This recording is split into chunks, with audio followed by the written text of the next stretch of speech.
দুঃখিত ম্যাডাম, ধর্ষণ মামলার আসামির সাথে আমরা এভাবে আপনাদের দেখা করার অনুমতি দিতে পারি না। এটা আমাদের এখতিয়ারের বাইরে। আপনারা আপনাদের অ্যাডভোকেটের সাথে যোগাযোগ করুন। তাছাড়া পরিবারেকেও দেখা করার জন্য অ্যালাউ নয়। পুলিশের সোজাসাপটা নিষেধাজ্ঞা নীরবে শুনে গেল তিতির। গত সন্ধ্যায় ঈশানের খবর শোনামাত্র ঢাকার উদ্দেশ্যে রওনা হয়ে গিয়েছিল দেওয়ানবাড়ির সবাই। এক প্রকার ঝড়ের গতিতে এসে পৌঁছে গেছে তারা। কাক ডাকা ভোরে পা রেখেছে ঢাকার মাটিতে। এখন অবশ্য বেলা হয়েছে বেশ খানিকটা। অফিস আদালত খুলতে শুরু করছে। ঢাকা শহরের ব্যস্ত রাস্তায় কর্মমুখে মানুষদের ব্যস্ততা বেড়েছে। পিলপিল করে চলতে শুরু করছে যানবাহনগুলো। এত সকাল সকাল পৌঁছো পুরান ঢাকার এদিকে আসতে চিরচরিত জ্যামের মুখে বসে থাকতে হয়েছে পাক্কা 1.5 ঘন্টা। রাশেদ দেওয়ানের চোখে ইশারা করে থামতে বলল তিতিরকে। যা বলার সেই বলবে। পুলিশকে লক্ষ্য করে বলল, আমাদের অ্যাডভোকেটের আদালতে সামনে নিয়ে কিছুক্ষণের মধ্যে পৌঁছাবে। আমরা কি কোনোভাবে ঈশান আশা দেওয়ানের সাথে দেখা করতে পারবো না? না স্যার, সম্ভব না। আরও কিছুক্ষণ আলাপ আলোচনা চলল। কোনোভাবে ব্যবস্থা করা গেল না, যাবেও না, এটা তারা জানতো। তাদের পারিবারিক উকিল, যিনি রায়হান দেওয়ানের ক্লাসমেট বন্ধু, তিনি এর মধ্যে রওনা দিয়েছেন। বলা ভালো, সেও বিরক্তিকর জ্যামে আটকা পড়ে আছেন। বাড়ির সবাইকে নিয়ে কাছে পিঠে একটা খোলা পার্কের দিকে এগিয়ে গেল দেওয়ানকর্তা। বাড়ির গিন্নি এরা আর রিশা, রোশনি, রাফি বাদে বাকি সবাই এসেছেন। তিতিরকে সামলাতে নিশি, নুরি আসতে হতো। নয়নকে এক গাজন নিয়ে সঙ্গে এসেছেন। বারবার বলা সত্ত্বেও বাড়িতে রেখে আসা যায়নি। সুতির একটা সাদা সালোয়ার কামিজ গায়ে জড়ানো তিতিরের। চোখে মুখ এক রাতের মধ্যে শুকিয়ে গেছে। ফর্সা মুখটা কালো দেখাচ্ছে, ডাগর ডাগর চোখের নিচে এক অংশটা পোড়া পোড়া লাগছে। নিশি ছলছল চোখে তাকিয়ে থাকে সেদিকে। মেয়েটা অস্বাভাবিক শান্ত হয়ে গেছে। সকালে নাস্তা করা হয়নি কারো। নাইম আর নিয়াজ গিয়ে খাবার কিনে নিয়ে এসেছে সবার জন্য। সেই সবাই হালকা পাতলা খেয়ে নিচ্ছে সবাই। বাড়ির সবার থেকে খানিকটা সরে এলো তিতির। চোখে মুখে পানির ছিটে দেওয়ার দরকার। গত রাতে এক ফোঁটা ঘুম হয়নি। এমন অবস্থায় ঘুমাতে আর কি করে। আজকে বেশ গরম পড়বে।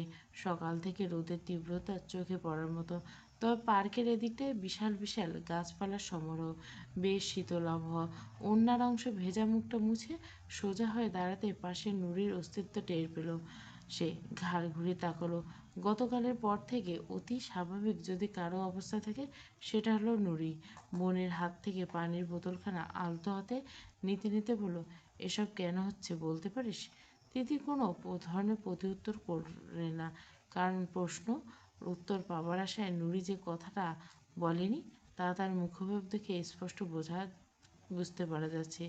নুরি নিজের মুখে পানি দিল, নরম করে বলল, আমি যদি বলি এখানে বড় ভাইয়া নেই, তুই কি বিশ্বাস করবি? মানে? মানে জেলের ভিতরে বড় ভাইয়া নেই, এই কারণে পুলিশ আমাদের দেখা করতে দিচ্ছে না। অবাক নয়নে তাকিয়ে রইল মেয়েটা। ঈশান গ্রেপ্তার করছে, এখানে রাখা হয়েছে তাকে, এমন খবর তো পেয়েছিল তারা। তাছাড়া সকাল থেকে এসে দাঁড়িয়েছে। কই, পুলিশ তো একবারের জন্য বললো না ঈশান ভিতরে নেই? নুরির কথা আগামাগা বোধগম্য হলো না তার। নরম গলা বলল, থাকবে না কেন? সামান্য একটু হাসল নুরি। ওদিকে দণ্ডায়মান পরিবারের মানুষগুলোর দিকে তাকিয়ে নরম গলা বলল, ঈশান আশ্বাস দেওয়ানোর মতো মানুষকে জেলে নেওয়া সম্ভব? বিষয়টা বাড়াবাড়ি হয়ে গেল না? কি বলছো? আমি সত্যি বুঝতে পারছি না। তার মতো মানুষ মানে? নুরি ফিরে তাকালো বোনের দিকে। মেয়েটার ফর্সা মুখটা একেবারে রাঙা হয়ে উঠছে। আঁখি জোড়াতে তো রাজ্যের রূপে হবে নাই বা কেন? সবার সামনে এরকম স্ট্রং দেখালো, ভিতর ভিতরে কুকড়ে গিয়েছে সে। ভাই জেলে নেই তিতির, আমি এটা হলফ করে বলতে পারি। আজ নেই, আর না তো এই 3 দিন ছিল। তাহলে কোথায় সে? সেটা তো আমি জানি না। তবে দুটো বিষয় হতে পারে। কি? যদি আমাদের বিশ্বাস ভুল প্রমাণিত হয়, তবে সে হেফাজতে আছে নিজের মতো, অথবা অথবা তিতির রংহীন মুখটা আচমকা রং ফিরল। জিজ্ঞাসা নজরে তাকালো নুরির দিকে। ইয়াস মির্জা তোকে চাই, আর রুস্মিতা মির্জা চাই বড় ভাইয়াকে। হিসেব মেলাও কোথায় থাকতে পারে সে? কথাটা কোথাও থাকতে পারে না, বলা যায় কোথায় রাখতে পারে বড় ভাইয়াকে।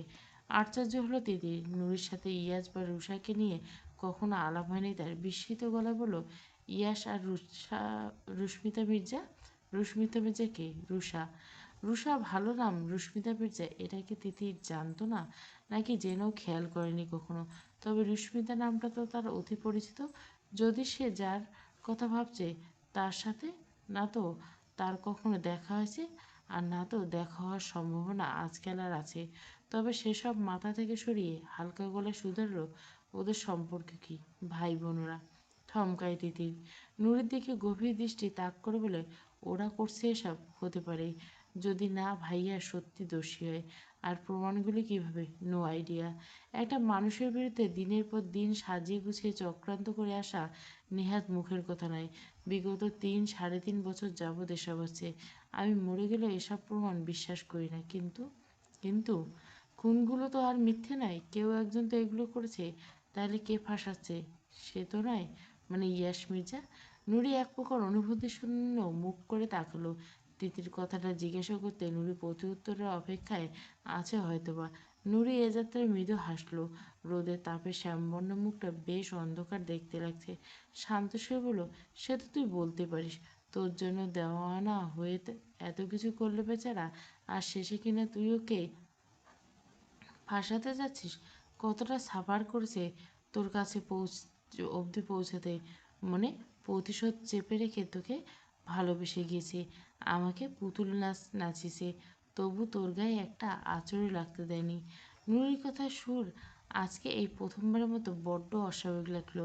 ইয়াসমিনের সাথে নুরির প্রেমের সংবাদ অজানা নয় তার, সেহেতু এভাবে বলাটা স্বাভাবিকই। কিন্তু কিসের প্রতিশোধ?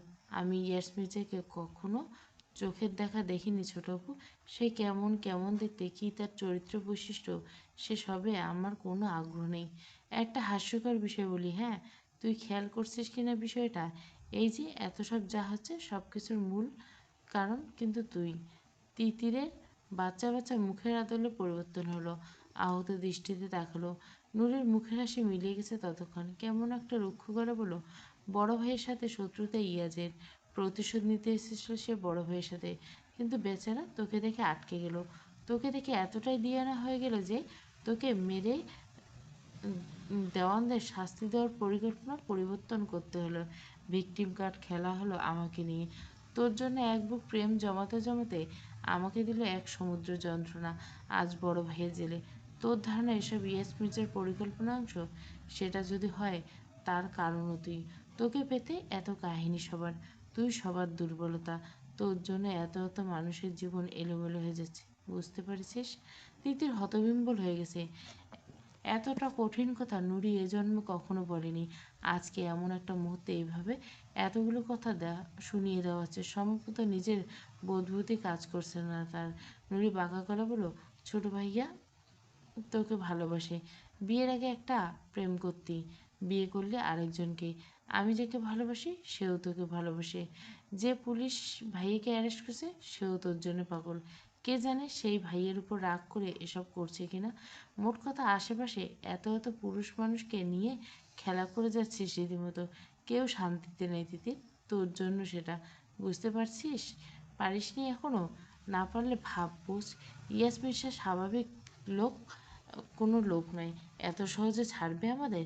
আমাদের জীবন তছনছ হয়ে গেছে তোর জন্য। আমার দুই ভাইয়ের জীবনও তাই। আর কত দিতে? শেষমেশ বাড়ির বড় ছেলেকে শেষমেশ মামলায় জেলে। মান সম্মান কোথায় এনে দাঁড় করেছিস তুই ভেবে দেখেছিস? তিতির আর দাঁড়ায় না, মুখ ফিরে দ্রুত পায়ে প্রস্থান করে এগিয়ে যায় বাড়ির লোকদের দিকে। তিতির বাকরুদ্ধ, চোখের পলক ফেলতে ভুলে গেছে যেন। নুরি এসব কি বলে গেল?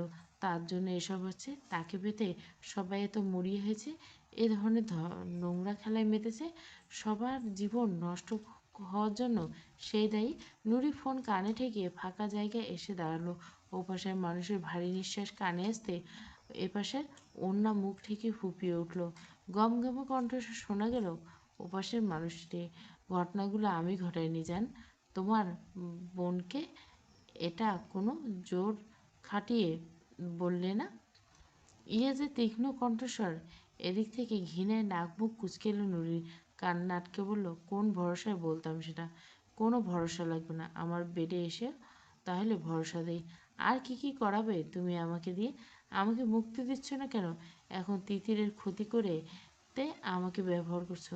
আমার ছোট বোনও কতটা ভালোবাসি আমি ওকে, আন্দাজ বসে আছে তোমার? মু- মুখ কেমন একটা চুপচুপ শব্দ করলো ইয়াস, বিশ্রী শব্দ হলো, আমিও তো ভালোবাসি তোমার বোনকে, তোমার আন্দাজে বাড়ি। তোমার বোনটা বড্ড নিষ্পাপ জান, ভালোবাসতাম আমি। মাঝখান থেকে একবেলা একটু বেখেয়াল হলাম, আর ছক্কা মেরে বিয়ে করে নিল ঈশানার সাথে। এটা কি করে মানি আমি? অসম্ভব। তোমার বোন একমাত্র নারী যার জন্য ইয়াসমিন যা নিজের পরিকল্পনা পরিবর্তন করছে। তোমার ভাই ওকে গভীরভাবে ছুঁয়েছে, জেনেও নিজের ছোঁয়া সেই সব মুছতে মরিয়া হচ্ছে। অন্য পুরুষের ছোঁয়া নারী আমার মনে এখনো রাজ করছে। কতটা ভালোবাসি ভাবতে পারো? ওকে আমার চাই জান। নুরির বিতৃষ্ণায় পেটের ভিতর গুলিয়ে উঠল। একে তো সারা রাত জার্নি করে, তার উপরে এত এত মানসিক চাপ, আর এই লোকের কথা বললে এমনিতে গা গুলে তার। তেতোটা কণ্ঠে বলল, ভাইয়াকে কে কোথায় রেখেছো সেটা বলো। সেসব তোমার সাথে আলাপ সম্ভব না, ওটা তোমার বোনের সাথে হিসাব হবে। তোমার ভাই নিজ থেকে তোমার বোনকে ডিভোর্স দেবে, তোমার বোনও হাসি মুখে স্বামী রেখে আমার বিছানায় আসবে। এই তো কয়েক ঘন্টার অপেক্ষা। গুলো তোমার করা ইয়াস। প্রশ্নগুলো এক প্রকার জোকের বসে করে ফেলছে নুরি। ইয়াস অবশ্য স্বাভাবিকভাবে নিল। অশ্লীল হিসেবে বাঁকা কথা না জান, যা করার তোমার ভাইয়েই করেছে, ট্রাস্ট মি। প্রমাণগুলো দেখনি? সে নিজ মুখে স্বীকারও করছে। যদি তুমি তিতিরকে আমার কাছে আনার ব্যবস্থা না করো, মিতুর সন্তান, ওটা তো তোমার ভাইয়ের। জানতে এটা? মিতু? ইয়াসদের বাড়িতে সেই গৃহকর্মী মেয়েটা, যে অন্তঃসত্ত্বা, দুয়ে দুয়ে চার মিলিয়ে দিচ্ছে লোকটা, মৃত্যুকে এর মধ্যে নিয়ে আসলো। তিতির আর সহ্য করতে পারলো না। মেয়েটা কান্নামাখা গলায় বলল, আর কিচ্ছু করবে না তুমি। তিতিরকে স্বেচ্ছায় তোমার কাছে যাবে, কথা দিলাম আমি। ফোনের ওপাশ থেকে শব্দ করে আনমোড়া ভাঙার জন্মনা শব্দ কানে এলো রমণীর। কম্পিত বুক নিয়ে অপেক্ষা করে ইয়াজের কথাগুলো শোনার পক্ষ। খানিক আগে তিতিরের সাথে বলা সব কথাই ফোনের ওপাশ থেকে শুনছে লোকটা। খানিক হলেও তিতিরের বিরুদ্ধে নিজেকে বিশ্বাসযোগ্য করাতে পেরেছি কিনা কে জানে। ইয়াস সেসব কথা গেল না, উল্টে বলল, তোমার আদরের বড় ভাইকে জানে প্রাণে ফিতে পেতে চাও তো? তবে সেটাই যেন হয় তিতির আমার। যদি তিতির নিজ থেকে কখনো তোমার না হয়। নুরির বিদ্রুমাখা কথাগুলো সম্ভবত বেশ গভীরে স্পর্শ করলে ইয়াজের। করবে নাইবে কেন? সে নিজেও জানে না। আমি একা করব কেন? তোমরা নিজেরাই সাহায্য করবে আমাকে। তুমি, তিতির, ঈশান, এমনকি দেওয়ানবাড়ির প্রতিটি মানুষ নিজ হাতে তুলে দেবে তিতিরকে আমার কাছে। সেদিন বেশি দেরি নেই। নুরির হু হু করে কেঁদে উঠল। ঈশান জেলে নেই, সে খবর গত রাতে পেয়েছে। ভাইটা তার বন্দি আছে ইয়াস মির্জার ডেরায়। ইয়াসের শর্ত অনুযায়ী তিতিরকে পেলে প্রাণে রেহাই দিবে ঈশানকে। ভাইকে বাঁচাতে গিয়ে ছোট্ট আদরের বোনটাকে এহেন বিপদের মুখে ফেলে দিতে ইচ্ছে হচ্ছে না। তবু মনের কোণে এক ক্ষীণ আশা, ঈশানকে ফিরিয়ে আনতে পারলে তিতিরকে মুক্তি করা সম্ভব ইয়াজের থেকে। খানিক আগে তিতিরের সাথে করা ব্যবহার, এই দুর্ব্যবহারে নিজের উপর চরম বিষাদ জন্ম নিয়েছে নুরির। আর কত নিজের বোকামিতে হচ্ছে এসব। সে যদি আজ থেকে 3 বছর আগে ইয়াসকে চিনতে পারতো, হয়তো আজকে তার এই পরিবারকে এভাবে নাচাতে পারতো না লোকটা। আপনি আমাকে সহ কোথায় যাবেন? আমি কোথাও যাব না, অসম্ভব। বদ্ধ সদর দরজার সামনে দাঁড়িয়ে আতঙ্কিত গলায় কথাগুলো বলে গেলে মৃত্যু। ঈশান হাতের পিস্তলখানা পকেটে গুজে বিরক্ত মুখে তাকালো তার দিকে। মেয়ে মানুষ আসলেই ন্যাকা। এই তো সকাল থেকে বাঁচান বাঁচান বলে হেদিয়ে মরছিল, এই মুহূর্তে সে সময় এলো, তখনই নাটকের শেষ নেই। যদিও মেয়েটাকে একতরফা দোষ দেওয়া যায় না, ওর যা মনের অবস্থা তাতে ভয় পাওয়াটা স্বাভাবিক। ঈশান স্বাভাবিক গলে বলল, আমি এখান থেকে বেরিয়ে গেলে তুমি জিন্দা থাকবে বলে মনে করো? আমাকে ইয়াস মির্জা এত সহজে মারবে না ভাইয়া। আপনি চলে যান, আমাকে সঙ্গে নিতে চাইবেন না। ঈশান দীর্ঘশ্বাস ফেলল, দরজার ওদিক থেকে সরে এলো। ঘরের কোনায় কোনায় সিসিটিভি। এতক্ষণ হয়তো তার এখান থেকে চলে যাওয়ার দৃশ্যটা দেখে সতর্ক হয়ে গেছেন ইয়াস রুষা। এখানে চলে আসবে। তা না হয় মিতু, তোমাকে এভাবে বিপদে রেখে আমি চলে যেতে পারি না। আর আমি একজনের জিম্মেদারি কাঁধে তুলে নিয়েছি, সে আমাকে ছাড়া অচল। এত এত রাহাজানির মধ্যে সে আমার হাত ধরে ভরসা খোঁজে, আমি তাকে ছেড়ে যেতে পারি না। সে মৃত্যু পথচারিণী জীবনের শেষ মুহূর্তে পাশে কাউকে পাবো না, হাহাকার করবে। এটা আমি হতে দিতে পারি না। দেখো মিতু, আমি আমার পরিকল্পনার মতো চলবো। এই পরিকল্পনার অংশ হিসেবে আমাকে জেলে যেতেও হলেও যাব। হতে পারে আজকালের মধ্যে সত্যি এবার জেলে ঢুকতে হবে আমার, কিন্তু তোমার একটা সুরক্ষা না করে দিয়ে আমি যেতে পারছি না। মিতু মৃদু হাসলো, ছলছল নয়ন জোড়ে মুছলো আলতো করে, পেটের উপর হাত বুলে মিশিয়ে বলল, আপনাকে জেলের বদলে এ বাড়িতে নিয়ে এসে আমার সাথে রাখা হয়েছিল শুধুমাত্র আপনার বিরুদ্ধে আর কিছু প্রমাণ জোগাড় করতে। পুলিশ যখন সুন্দর মতো আরেকটা অভিযোগ লিখবে আপনার নামে, কি জানেন, দিনের পর দিন এই বাড়িতে আমার উপর অত্যাচার করে এসেছেন আপনি। এই অত্যাচারের ফসল এই সন্তানটা, আর আমি সেটা থানায় অভিযোগ জানাবো। আপনার নামে মিথ্যে সাক্ষী দিব। পুলিশ অ্যারেস্ট করার সময় আপনি যে পালিয়ে আমার সাথে এই 3 দিন ছিলেন সেটার সাক্ষী আমি দিব। এত কিছু জানার পর আমাকে কেন সঙ্গে নিতে চেয়েছেন? কোনো ইয়াস মির্জার হাত থেকে বাঁচাতে চেয়েছেন? আমাকে মেরে রেখে গেলেই তো পারেন, কারণ আমি আপনার সঙ্গে কখনো যাব না। আর যেহেতু যাব না, শেষমেশ আপনার বিরুদ্ধে সাক্ষী দেব বাধ্য আমি। ঈশান তীক্ষ্ণ সরু চোখে শুনে যায় মেয়েটার কথাগুলো। ঘটনা জড়িয়ে আসছে ক্রমশ। পরিকল্পনা মোতাবেক এক রাতের জন্য হলে থানায় যেতে হবে তার। তবে তার আগে আরও সব কিছু ঘেটে যাওয়ার বিষয় গুছিয়ে আনতে হবে। সে যা ভাবছে সেটা তখন হবে, যখন সে সবার আড়ালে যাবে। সবাই জানবে ঈশান আশরাত পুলিশের চোখ ফাঁকি দিয়ে পালিয়েছে। ঈশান কথা বাড়ায় না আর, শুধু বলে টেক কেয়ার। দিনের আলো পাল্লার তীক্ষ্ণতার সঙ্গে সঙ্গে পাল্লা দিয়ে বাড়ছে রোদের তীব্রতা। গরমে অতিষ্ঠ জনজীবন। ঈশানের সাথে শেষ পর্যন্ত দেখা করার পারমিশন দেওয়া হয়নি কোর্ট থেকে। কোনোভাবে ব্যবস্থা করা যায়নি পরিবারে কারোর সাথে দেখা করার। ঈশানের অ্যাডভোকেট আমিনুল সাহেব যখন তার সাথে দেখা করে বাইরে এলেন, তখন জোহরের আজান পড়ছে। অস্বাভাবিক গম্ভীর মুখে দেখে স্পষ্ট বলে দেওয়া যায় যে লাভের লাভ কিছুই হয়নি। রাইসুল দেওয়ান এক প্রকার ছুটে গেলেন বন্ধুর কাছে, শুধলেন ছেলের কথা। আমিনুল সাহেব সপ্তপর্ণে আউড়িয়ে গেলেন সেখানে বলিগুলো। জানালেন ঈশান আশরাফ জেল হাজতে আছে, তদন্ত চলছে পুরোদমে। কেস কোর্টে ওঠার আগ অবধি পরিবারের সাথে দেখা করার তীব্র নিষেধাজ্ঞা আছে। শুধুমাত্র সে ঈশানের উকিল হিসেবে দেখা করতে পারবে। বাংলা হিসেবে বর্ষাকাল, তবে গরমের পরিমাণ অনুযায়ী সেটা বোঝা দুষ্কর। ঢাকার এদিকে বৃষ্টির ছিটেফোঁটা অবধি নেই। আজকে রবিবার, কেসের ডেট ফেলা হয়েছে সামনের সোমবার।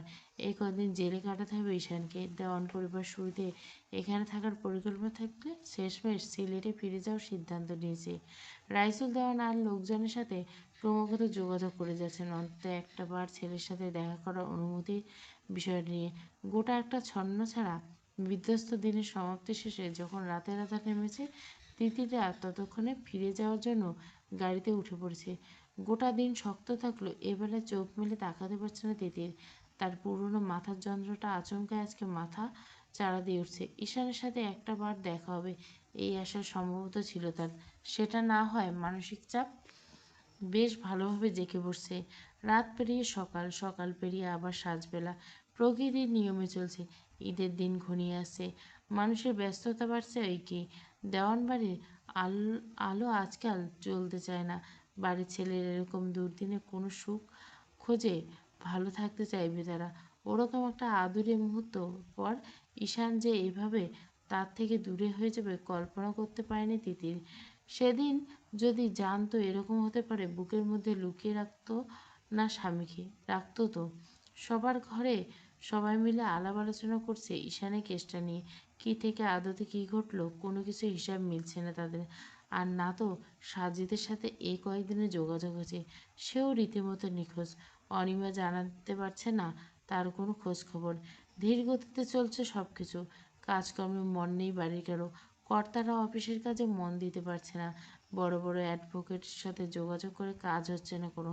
সদর দরজায় কলিং বেল বাজতে গৃহকর্মী ছুটে গেলেন দরজার দিকে। ডাক পিয়ন এসেছে। রাইখেন দেওয়ান এগিয়ে এসে খামখানা হাতে দিয়ে ভাইদের কাছে ফেলেন। ঢাকা থেকে এসেছে, থানা ঠিকানা। বড় ভাইয়ের দিকে খামটা বাড়িয়ে ধরতে তিনি ডানে বাঁয়ে মাথা নাকচ করলেন। চশমা আনেনি, সুতরাং ভাইকে পড়তে বললেন কাগজখানা। তিতির আর নিশি পাশে ডাইনিংয়ে বসা। তিতিরকে জোর করে খেতে বসানো হয়েছে। মেয়েটা অবশ্য সেই থেকে নড়াচড়া করে যাচ্ছে খাবার থালায়। তবে থানা থেকে চিঠি এসেছে শুনে নড়েচড়ে বসলো। 3 গিন্নি ও বেরিয়ে এসেছেন রান্নাঘর থেকে। রাহেলা মুখ শক্ত করে দাঁড়িয়ে রইলেন চিঠির দিকে। খচখচ শব্দে কয়েকটা কাগজ বের করে আনলেন খাম থেকে। চোখের চশমাখানা ঠেলে দিয়ে মন দিলেন কাগজের লেখায়। থমকালেন তিনি। কেমন একটা মলিন অসহায় মুখে তাকালেন ভাইয়ের দিকে। রাইসুল দেওয়ান ভুরু উঁচিয়ে শুধালেন, পড়তে গিয়ে থেমে গেলি কেন? কিসের কথা বলছে? কিসের কাগজ এগুলো? রাশেদ দেওয়ান পাশেই বসা। ছোট্ট ভাইয়ের হাত থেকে কাগজখানা নিয়ে নিজের চোখ বুলাতে একই রকম অভিব্যক্তি ফুটে উঠল। আর চোখে মুখে বিড়বিড় করে বলল, ঈশান আমাদের সাথে দেখা করবে না জানিয়েছে। ও চাচ্ছিল না বলেই আমাদের অনুমতি দেওয়া হয়নি। ওদিক থেকে ফ্যাকাশে মুখ নিয়ে অপলক তাকিয়ে রইল তিতির। থানা পুলিশের কথা শুনলে মেয়েটার চোখ মুখ আজকাল অন্যরকম দেখায়। রাহেলা এগিয়ে গেলেন এদিকটায়, শান্ত গলায় বললেন, আর কি লিখিয়ে পাঠিয়েছেন মিথ্যাবাদীগুলো? রাশেদ দেওয়ান এর হাত থেকে কয়েকটা কাগজ ঝুঁকিয়ে এলো এদিকটায়। তবে চোখের সমস্যা হেতু সেও স্পষ্ট বুঝতে পারল না।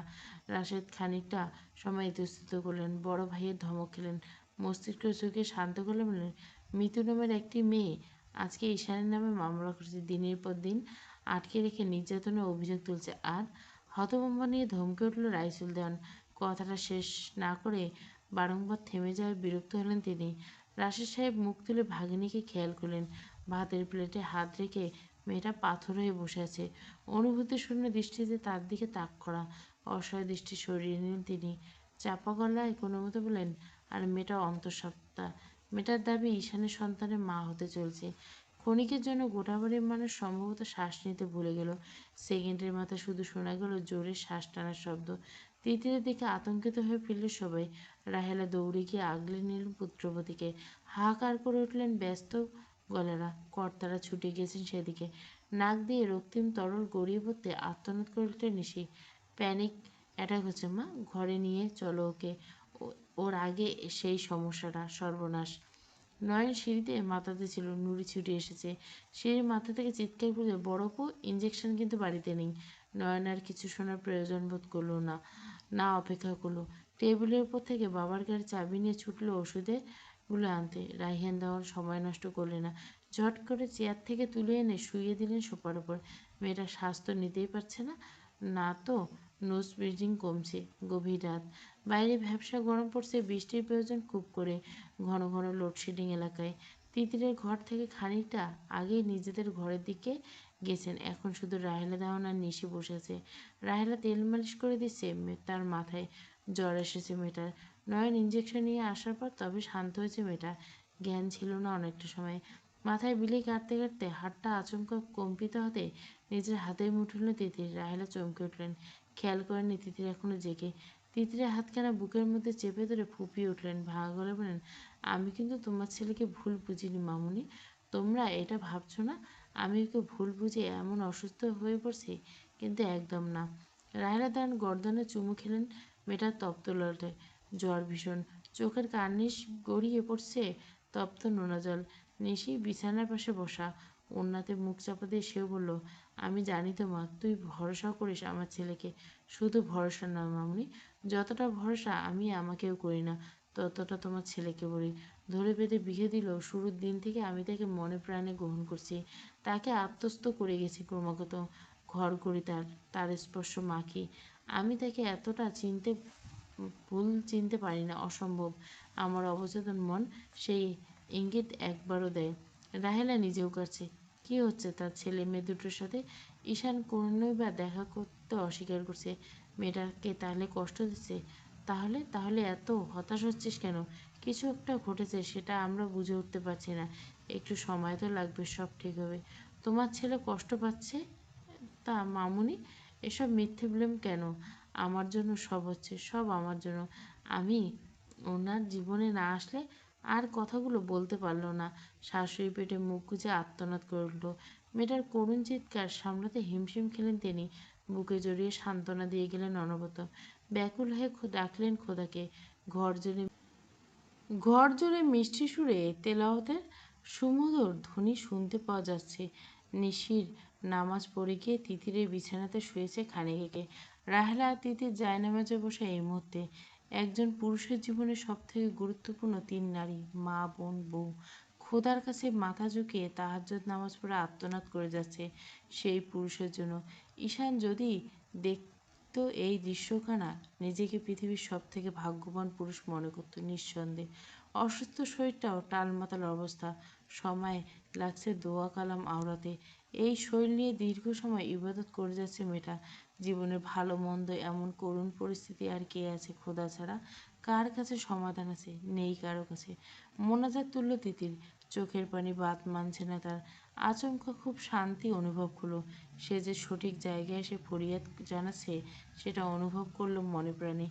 এক মনে খোদাকে রেখে ব্যাকুল স্বরে বলল, বাবা মাকে আমি মনে করার জন্য যেটুকু স্মৃতি দরকার হয় সেটা আপনি আমাকে কখনোই দেননি খোদা। মুখের বুলি তাদের ডাকা শিখেছে সবে, তখনই কেড়ে নিয়েছেন তাদের। একটা পরিবার দিয়েছেন, তারপর এতটা ভালোবাসা দিয়েছে এরা আমাকে।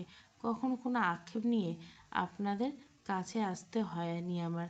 আজীবন শুকরিয়া আদায় করে গিয়েছি। আজকে চাইবো আপনার কাছে, ফিরিয়ে দিবেন না খোদা। আপনি ছাড়া আর কে আছে আমার অন্তর্যামী? আপনি সহায় হন আমার, আমার স্বামী, আমার ভালোবাসা, ভরসার আশ্রয়, আমার ইহকাল পরকালের সঙ্গী। তাকে আপনি আমার থেকে আলাদা করবেন না। আমি আমার মৃত্যুর সময়টা তার সাথে কাটাতে চাই। শেষ নিঃশ্বাস তার বুকে ত্যাগ করতে চাই। এতটুকু চাওয়া আপনার কাছে, এই সুযোগটা আমাকে দিন আপনি। আমার জীবনে যেটুকু পুণ্য আছে তার সবটুকু বরকত দিয়ে আপনি ওনাকে আমার কাছে ফিরিয়ে দিন। আমাকে একটা সংসার দিন ওনার সাথে। সম্মান, জীবন, মরণ সবের মালিক আপনি। সসম্মানে ওনাকে ফিরিয়ে আনুন। সব বিপদ অন্ধকার সরিয়ে দিন আমাদের জীবন থেকে। আমি সন্তান চাই খোদা, আমার পরিপূর্ণ সংসার চাই, পরকালে তার সঙ্গ চাই। আমাকে ফেরাবেন না খোদা, ফেরাবেন না। তাকে ছাড়া মৃত্যু কবুল খোদা, মৃত্যু কবুল। যদি বাঁচিয়ে রাখেন তবে সসম্মানে একান্ত তার করে বাঁচিয়ে রাখবেন। দুজনের রুহু থেকে শুরু করে সকল অস্তিত্ব সবেতে যেন একান্ত আমাদের দুজনের হক থেকে। এতটুকু ফরিয়াদ জানাচ্ছি আপনার কাছে, রহম করুন। মেয়েটার তীব্র আর্তনাদগুলো শুনে নিশি ও রাহেলা চার দেওয়ালের ভিতরে বাড়ি খেয়ে যাচ্ছে সেই চিৎকার। একজন স্ত্রী তার স্বামীর জন্য ফরিয়াদ করছেন খোদার কাছে নিজের সবটুকু দিকে। ভাগ্য করে এমন একজন জীবনসঙ্গী পাওয়া যায়। ঈশান আশ্বাদ দেওয়ান নিঃসন্দেহে দুনিয়ার সব থেকে ভাগ্যবান পুরুষ একজন। নিস্তব্ধতায় ঘেরা চারদিক। ভরা বর্ষাতে বৃষ্টির দেখা নেই। খাকা করা রৌদ্র চোখ ঝলসে যাওয়ার উপক্রম। দেওয়ানবাড়ির মানুষদের নির্ঘুম দিনরাত কাটে আজকাল। বাড়ির আলো নেভে না গোটা রাতেও, জেগেই কাটায় সবাই এক প্রকার। সামনের সোমবার ঈশানের কেসটা কোর্টে ওঠার কথা। এদিকে গত পরশু থানা থেকে চিঠি এসেছে, ঈশান নাকি পরিবারের কারোর সাথে দেখা করতে চায় না। রাইসুল দেওয়ান তার দুই ভাইকে নিয়ে আজকে সকাল সকাল বেরিয়ে পড়ছেন ঢাকার উদ্দেশ্যে। ঈশানের সাথে আরও একবার দেখা করার চেষ্টা করবেন, ওই মেয়েটার সন্ধান করবেন যে কিনা ঈশানের নামে আরেক দফা মামলা ঠুকছেন। দুদিন হলো তিতিরের তীব্র জ্বর, প্যানিক অ্যাটাক হয়েছিল ঘন ঘন, তীব্র মাথা যন্ত্রণায় কাবু হয়েছে মেয়েটা। সারা রাত ছটপট করে গিয়েছে এই যন্ত্রণায়। চোখ বুঝছে বেলা 11টার দিকে। মেয়েটাকে ঘুমাতে দেখে তবেই ঘর ছেড়ে নিচে এসেছেন দেওয়ানগিনি। নিশি আজকাল এই ঘরে থাকে। এই অবস্থায় মেয়েটিকে একা রাখা যাবে না মোটেও। সেও খানিক আগে নিজের ঘরে এসেছে শাওয়ার নিতে। তিতির ঘুমাচ্ছে এই ফাঁকে আর কি। দুপুরে খাওয়া দাওয়া শেষে সবাই বোধহয় এখন নিজেদের ঘরেই। কর্তারা কেউ বাড়িতে নেই। ছেলেমেয়েগুলো এখন মানসিক অবস্থায় স্কুলে কলেজে যায়নি। বদ্ধ দরজার এপাশে শার্ট আটকে দাঁড়িয়েছে নয়ন। সেদিনের মাতাল হয়ে সে যে কর্মকাণ্ডগুলো করেছিল সেগুলোর জন্য তিতিরের কাছে একটা বড় ক্ষমা অবধি চাইতে পারেনি। সে ভুলেও কখনো চায়নি তিতির যদি এই সত্যিটা জানতে পারুক। কিন্তু সেদিন কি করে কি হয়ে গেল আর সে এত বড় ভুল করে ফেলল। তবে কেমন একটা সাহস করে ভিতরে যেতে পারছে না সে। মেয়েটা জেগে আছে কিনা তাও জানি না। তাকে দেখে এই অবস্থায় কী রিয়াক্ট করবে সেটাও সে ভাবে না। তবে নিচু গলায় দুবার ডেকে যখন সাড়া পাওয়া গেল না, ভিতরে পা রাখলো। এক প্রকার দরজা ঠেলে পা বাড়লো ঘরের দিকে। তিতির ঘুমাচ্ছে। ঘরের জানলাগুলো বন্ধ করে দেওয়া, পর্দাগুলো টেনে দেওয়া। দিনের আলো ঘরে প্রবেশ করতে পারছে না এক ফোঁটা। কমফোর্টটা একদম গলা অবধি টেনে দেওয়া। নয়ন বুঝলো ঘুমিয়ে আছে মেয়েটা। ইতস্তত করলো খানিকটা। একবার বেরিয়ে যেতে চাইল, পরক্ষণে অজানা এক আকর্ষণে এগিয়ে গেল ঘরের দিকে। বিছানার পাশে রাখা চেয়ারটাতে বসলো শব্দহীন। এসি ফ্যান দুটোই বন্ধ। কপালে হাত ছোঁয়াতে জ্বরের তীব্রতা টেন পেল। অন্ধকার হয়ে এলো মুখটা। কম্ফোর্টটা পাশ দিয়ে আরেকটু ভালো মতো টেনে দিয়ে নিজের কোলের উপর হাত গুটিয়ে বসলো। ঘুমন্ত মুখটার দিকে আজকে তাকাতে পারছে না। তীব্র অপরাধ বোধ হচ্ছে তার। অপরাধী কণ্ঠে বলল, ভালোবাসি তোকে, খুব ভালোবাসি, কিন্তু যেটা চাইনি সেটাই হয়ে গেল মনি, সেটাই করে বসলাম। এই কথাটা ঠিক সময় তোকে জানাতে পারিনি। কি করে সেটা সেদিন ওভাবে জানিয়ে দিলাম তোকে, তাও ওরকম একটা বাজে ব্যাপারে, তোকে এক প্রকার অপদস্থ করে। দীর্ঘশ্বাস ফেলল ছেলেটা। হাত ছুঁয়ে দিল মেয়েটার মাথায়। দুবার হাত বুলিয়ে নরম গলা বলল, তুই যখন প্রথম এই বাড়িতে এলি আমার তখন বয়স 7 বছর। ভীষণ ফুটবলের নেশা। বাড়ির বাগানে প্রতিবেশীদের সাথে একটা দিন মা খেলতে দিল না। আমি কান্না করে বাড়ি মাথায় তুলতাম। অথচ তোকে বাড়িতে আনার মাত্র আমার সে নেশা ছুড়ে গেল। রাত দিন মামুরদের পিছন পিছন ঘুরতাম। তুই যেখানে আমিও সেখানে। সবাই বলতে শুরু করলো নয়নের মণি। নয়ন চোখে হারায় মেয়েটাকে না দেখলে। কালে পরিক্রমণে মনে পরিবর্তন হলো। তুই বড় হতে থাকলি। তোকে এত যত্ন দেখে আশেপাশে অনেকে মাকে বলতো তোর আমার বিয়ে দিতে। মা হেসে উড়িয়ে দিত, কিন্তু আমার কিশোরের মনে সেই কথা গেঁথে গেল। তোকে অন্য নজরে দেখা শুরু করলাম। এখন তোর বয়স কত? 20 পার হয়েছে, তাই না? অথচ আমি তোর জন্য পাগল হয়ে বসে আছি। তুই তখন সবে 10। ভাবতে পারিস নয়ন, 10 বছরের মনি কম লাগে? খুব, অনেকটা সময়। মেয়েটার মাথার উপর থেকে নিজের হাতটা সরিয়ে নিল। অপলক তাকিয়ে রইল সেদিকে। মেয়েটাকে নিশ্চিত তা ঘুমাচ্ছে, অথচ ঘুম ভাঙলে ঈশানের জন্য মুখটা মলিন করে ঘুরবে। নয়ন ব্যথাতুর হাসলো। বড় ভাইয়া আমাদের সব কাজিনদের থেকে বরাবর আলাদা ছিল। কারোর সাথে সেরকম মিশতে পারতো না। যত বয়স বাড়লো বড় বাবার সাথে তার দূরত্ব বাড়লো। পড়াশোনায়, কেরিয়ার সব নিয়ে এতটাই ব্যস্ত, এতটাই আত্মকেন্দ্রিক হয়ে গেল যে বাড়ির সাথে যোগাযোগ বন্ধ করে দিল সে হাই স্কুল জীবন থেকে। এর কারণে অবশ্য আমাদের পরিবার, বড় ভাইয়া বেশ স্টুডেন্ট ছিল। বড় স্কুলে পড়তে হলো, তখন বোর্ডিংয়ে থাকতে হতো। সেই যে দূরত্ব আর মিটলো না। বাড়ি ফিরলেও খেয়াল করতাম তোকে পছন্দ করতো না। সবার সাথে যেমন তেমন, তোর দিকে ফিরেও তাকাতে দেখতাম না। একদিন তো থাপ্পড় দিয়ে বসলো। সে কি কার নাম মনে পড়ে? এক প্রকার শব্দ করে হেসে ফেলল নয়ন। সেদিন রাইসুল দেওয়ানের সাথে কিছু একটা নিয়ে ঝামেলা হয়েছিল ঈশানের। তারপর বাইরে তিতির কি একটা করেছিল, কি করেনি, সজোরে থাপ্পড় মারল মেয়েটার গালে। মেয়েটা সে কি কান্না, সেই দিকে ঈশানে আরও রাগ। সেদিনও নয়নী বুকে জড়িয়ে আদর এনেছিল সেখান থেকে। কত আদর আহ্লাদ করে থামিয়েছিল মেয়েটাকে। নয়ন পুনরায় বলল, তোকে আমি ভালোবাসি মনি। এই কথাটা ওই সময় কেন বলার কথা মনে হয়নি বলতো? হতে পারে নিজের প্রতি অতি আত্মবিশ্বাস। তুই যে আমার হবি, আমারই থাকবি শেষ পর্যন্ত, এটাই ধারণা ছিল আমার। কেন হলি না বলতো? আমি তো তোকে কখনো বোনের নজরে দেখিনি। তাহলে দিদা তোকে কেড়ে নিল আমার কাছ থেকে।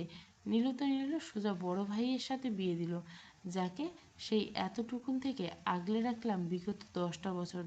মন প্রাণ উজাড় করে ভালোবেসে দিলাম। তাকে নিজের বড় ভাইয়ের বউ হিসেবে কীভাবে মানব আমি? 10 বছরের ভালোবাসা 3 মাসে ভোলা যায়? যায়? তুই বল, কীভাবে সম্ভব? চোখের সামনে তুই বড় ভাইয়ের বড় বউ হয়ে ঘুরে বেড়াচ্ছিস, তার জন্য কাঁদিস, তার আদরে মুড়িয়ে থাকিস।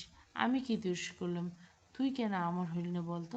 পুরুষালী মসৃণ গালে নোনা জল গড়িয়ে পড়লো। 2 হাতে মুখ ডুবলো, কান্না আটকালো। শান্ত গলা বলল, ভাইয়া নামে এত বড় এলিগেশন, তারপরে বিন্দুমাত্র ভরসা হারালি তুই, তার রুহু সঙ্গী তুই। এত বড় একটা কথা কত সহজে বলে দিলি এই 3 মাসের বিয়েতে। তাকে যদি এতটা চিনে ফেললি, আমাকে কেন 10টা বছর চিনলি না? কেন আমার চোখ পড়তে পারলি না? কেন পারলি না? আমি তোকে ভালোবাসতাম মনি, এখনও বাসি।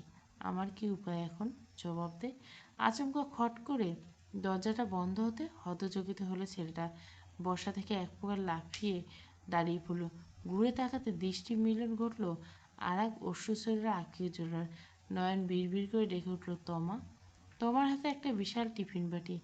এগিয়ে এসে সেটা তিথিরের মাথার কাছে টেবিলে রাখতে রাখতে চাপা গলা শুধু বলল, প্রেমে পড়ে একা আমি পাগল হয়ে যাইনি নয়ন ভাই, আপনিও পাগল হয়ে গেছেন। দিন দুপুরে এরকম ভাইয়ের ঘরে ঢুকে ভাইয়ের ঘুমন্ত বউয়ের পাশে বসে অনর্গল নিষিদ্ধ সব বাক্য আউড়িয়ে যাচ্ছেন, তাও আবার ঘরের দরজায় এভাবে হাট খুলে খুলে বাহ। নয় সত্যি চমকেছে মেয়েটাকে দেখে। কোনো ঘোর ছিল না, সত্যিই তো। সেদিন না হয় নেশা করে এরকম পাগলামি করছে, কিন্তু আজ আজ কোন কারণে এসব পাগলামি করে বসলো? সেদিন মা, আজকে তমা। তমার মুখটা অস্বাভাবিক শীতল। নয়ন চাপা গলা বলল, কখন এসেছো তুমি? আপনি যখন ঘরে ঢুকলেন পিছনে দাঁড়িয়েছিলাম আমি। নয়ন চটল বেশ, ধমকে বলল, এটা কি ধরনের ব্যবহার তোমায়? এতক্ষণ লুকিয়ে লুকিয়ে আমার কথাগুলো শুনে নিয়ে যাচ্ছে। বাঁকা হাসলো তমা, বাঁধা গলাতে বলল, ছি। তো আমার বলা উচিত নয়ন ভাই, তিতির যখন আপনার 10 বছর সেই অব্যক্ত ভালোবাসার রমণী নেই, সে এখন একজনের বিবাহিত নারী, তাও কারো সাথে, আপনার বড় ভাইয়ের সাথে। তার ঘুমের সুযোগ নিয়ে এই প্রেমানুভূতিগুলো ব্যক্ত করে যাচ্ছেন, যা বিগত 10 বছর পারেননি। এখন এসব বলতে মরিয়া আপনি, যখন সে আপনার বড় ভাইয়ের সাথে সুখে শান্তিতে সংসার করছে। ওকে এই মানসিক চোটটা দেওয়া কি খুব দরকার ছিল? আমার বাড়ি এটা, তোমার কাছ থেকে জ্ঞান নিয়ে চলাফেরা করব আমি, নাকি আমার বউ হয়ে এ বাড়িতে আসার নতুন কোনো মোক্ষম পরিকল্পনা এসেছ, যার কারণে এত কনফিডেন্সের সাথে গলা উঁচিয়ে কথা বলছো? তোমার স্থির চোখে তাকিয়ে রইল কিয়ৎক্ষণ। নয়ন যে এ ঘরে ঢুকে সেও পিছনেই ছিল, পিছু পিছু এসে ঘরে ঢুকে। তার আগে নয়নের এমন আবেগঘন কথাবার্তায় থমকে গিয়েছিল তার পা জোড়া। তার ভালোবাসার মানুষটি সেই লুকিয়ে রাখা ভালোবাসার নারীটি যে আসলে তিতির, এটা বুঝতে সময় লাগেনি তার মোটেও। তারপরও এত বড় সত্যিটা মেনে নিতে সে হিমশিম খাচ্ছিল মেয়েটা। গলার শব্দগুলো আটকে ছিল এক প্রকার। ডাকতো আর কি। তোমার নিজেকে ধাতস্থ করলো, ঠোঁট কামড়ে শক্ত করলো মনকে। ঠান্ডা গলা বললো, ভুল ভাবছেন নয়ন ভাই, আমি সেরকম কিছুই ভেবে আসিনি। আর ভাবাভাবির জায়গা নেই কোনো। মানে? মানে খুব সহজ, আপনার সাথে আমার বোঝাপড়া ফুরলো নয়ন ভাই। আপনি আমার বোনকে ভালোবেসেছেন, বছরের পর বছর ভেসে এসেছেন। এত গভীর এই একটা সত্যি জানার পর আমার আর আপনাকে ভালোবাসা সাজ না। যাক, বোধবুদ্ধি হলো তাপসে। তমা মলিন হাসলো। নয়নের মুখ পানে তাকিয়ে বলল, আপনি মানুষ হিসেবে নিজেকে যতটা পারফেক্ট মনে করছেন ততটা নন মোটেও, এমনকি ধারে কাছে নন। তা কি জানেন, একটা মানুষকে ভালোবাসেন 10 বছর সেটা জানাতে পারেনি। হাস্যকর নয় কি? এখন অন্যদের দোষ দিচ্ছেন? বড় ভাইয়ের দিদা, আপনার মা, এমনকি তিতিরকেও কোন যুক্তিতে? তারা আপনার মনের ভিতরে লুকায়িত সত্যটা দৈবক্রমে জানাতে পারেনি বলে তিতির বড় ভাইয়ের দৃষ্টি বোঝে, তখন আপনারটা বোঝেনি। নিজের অপরাধতেও অন্যের উপর চাপাবেন না। ভালো আপনি বেসেছেন, তিতির নয়। সুতরাং বুঝে নেওয়ার দায়িত্বটা ওর না, বলার দায়িত্বটা ছিল আপনার। কথায় কথায় নিজের দুঃখের কষ্ট তোলার সামনে মানুষটির উপর আঙুল তোলা খুব সহজ। ওরা বৈধ স্বামী স্ত্রী, উপরওয়ালার রহমত আছে ওদের উপর, ওদের সম্পর্কের উপর। আর যা আমি টের পাবো না, সেই শব্দটা আপনি বিগত 10 বছর বলতে পারেনি, বোঝাতে পারেনি। বড় ভাইয়ের সেটা 3 মাসে বলেছে, পদে পদে বুঝিয়েছে। ভালোবাসা এমনি নয়ন ভাই, আপনার যত্নে তিতির যেটা অনুধাবন করেনি, বড় ভাইয়ের গাম্ভীর্যতায় সেটা অনুভব করছে। কারণ বড় ভাইয়ে অনুভব করাতে চেয়েছে যা আপনি চাননি। মনে মনে ভালোবাসে চুপ করে থাকাটা পৌরুষত্ব নাই। দিদা যেদিন ওদের বিয়ের কথাটা বলেছিল সেদিন আপনি মুখ খুলতে পারতেন, সেই মরা কান্নাগুলো সেদিন জায়গা মতো কাঁদতে পারতেন। আপনি তা করেননি, সো কল গুড বয় হয়েছিলেন। তাহলে আজকে কিসের আর্তনাদ? কেন এত অপ্রস্তুত অবস্থায় ফেলতে যাচ্ছেন মেয়েটাকে? কেন এসব? নয়ন থমকে দাঁড়িয়েছিল এতক্ষণ, দম বন্ধ হয়েছিল এক প্রকার। তোমার কবজি চেপে ধরল সজোরে, দাঁতে দাঁত চেপে রাগ পিষে বলল, ভালো মন্দ এখন তুমি আমাকে শেখাবে? একদম নয়। আমি কে শেখানোর? আপনি এমন এক জাতির মধ্যে পড়েন যাদের কখনো কিছু শেখানো যায় না। আপনি নিজেই সেরা। তমা ঝটকা টানে হাত ছাড়িয়ে নিল, ছল ছল করছে চোখের পানি। বাদ মানতে চাচ্ছে না। আমি আপনাকে ভালোবাসি।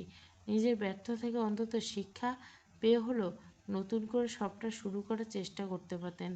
ভালোবাসা ভোলা সম্ভব নয় এত সহজে, কিন্তু যেটা এখন পাপ সেটাকে পাপ মনে করে ভুলতে চাওয়া উচিত।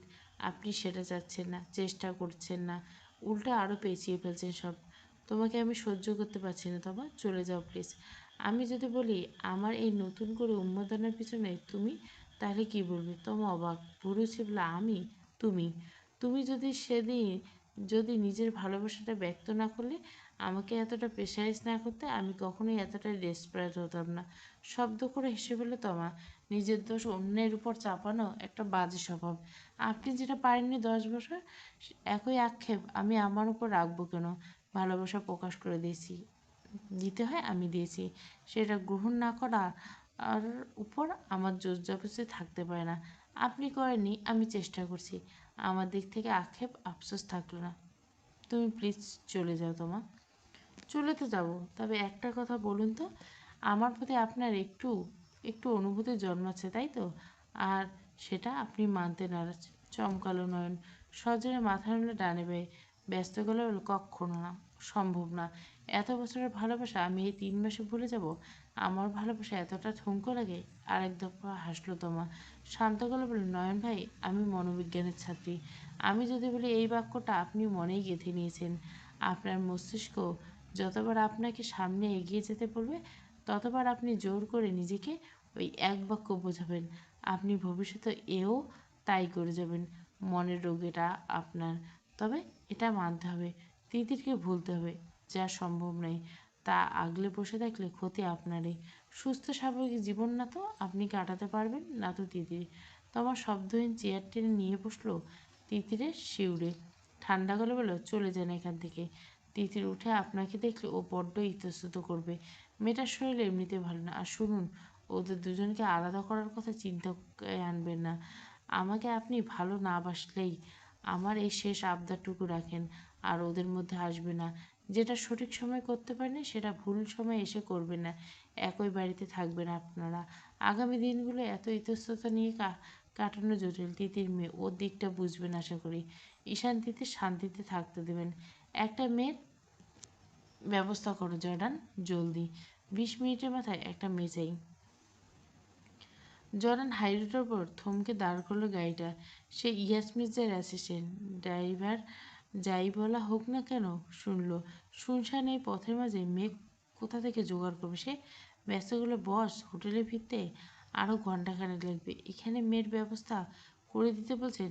মেয়ে রেডি রাখতে বলছি। দাঁত কিরমির করে উঠল সে, দু হাতে কপাল চেপে ধরল। তীক্ষ্ণ কণ্ঠে আদেশ ছুড়ল, জলদি গাড়িতে আসলে। ঈশান আশার দেওয়ান তার খাঁচা ছেড়ে বেরিয়ে গেছে। মৃতুকে দিয়ে থানায় মামলা করানোর পর কিছুতেই তিতিরের মন ঘুরিয়ে ফেলা যাচ্ছে না। আজকে সারাদিন নুরিকেও কলে পায়নি। মেয়েটা আজকাল বড্ড বেড়েছে, ভাইয়ের জানের পরোয়া করছে না। বাঁকা হাসল ইয়াস। ঈশানের বিরুদ্ধে যা প্রমাণ জোগাড় করে ফেলছে, এই জালের ফাঁক গলিয়ে বের হওয়া অসম্ভব। সব থেকে বড় কথা, ঈশান আসাদ নিজেই তো কোঅপারেট করে যাচ্ছে তার সাথে। হয় চূড়ান্ত বোকামি, নয়তো বড়সড় কোনো জাল পাচ্ছে।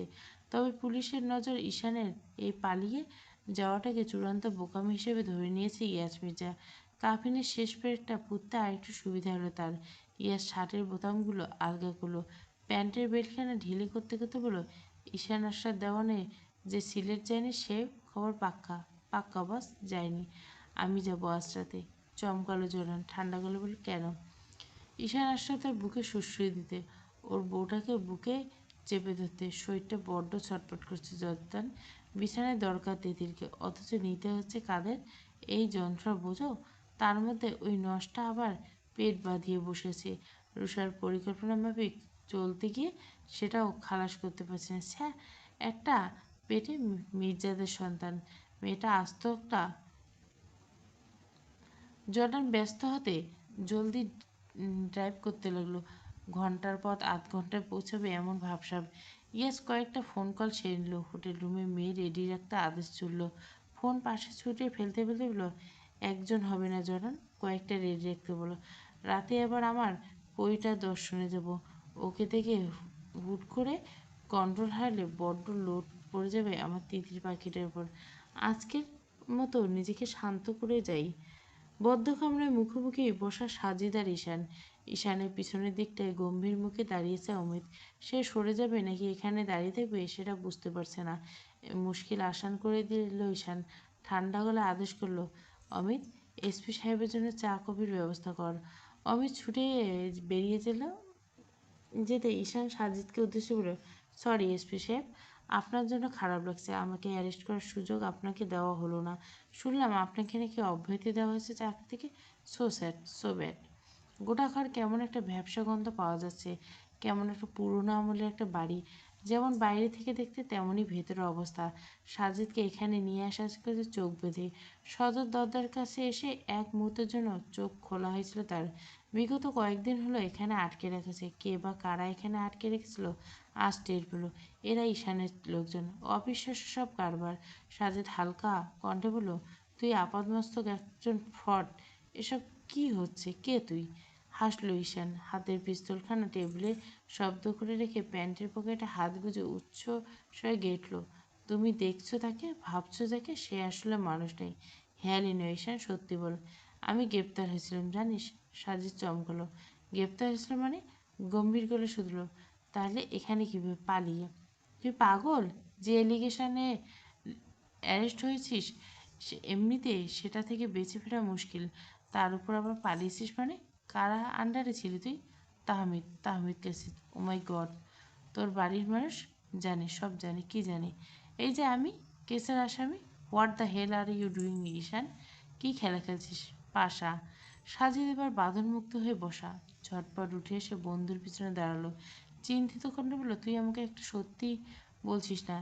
এতদিন আমি পুলিশের লোক ছিলাম, আজ তো নেই।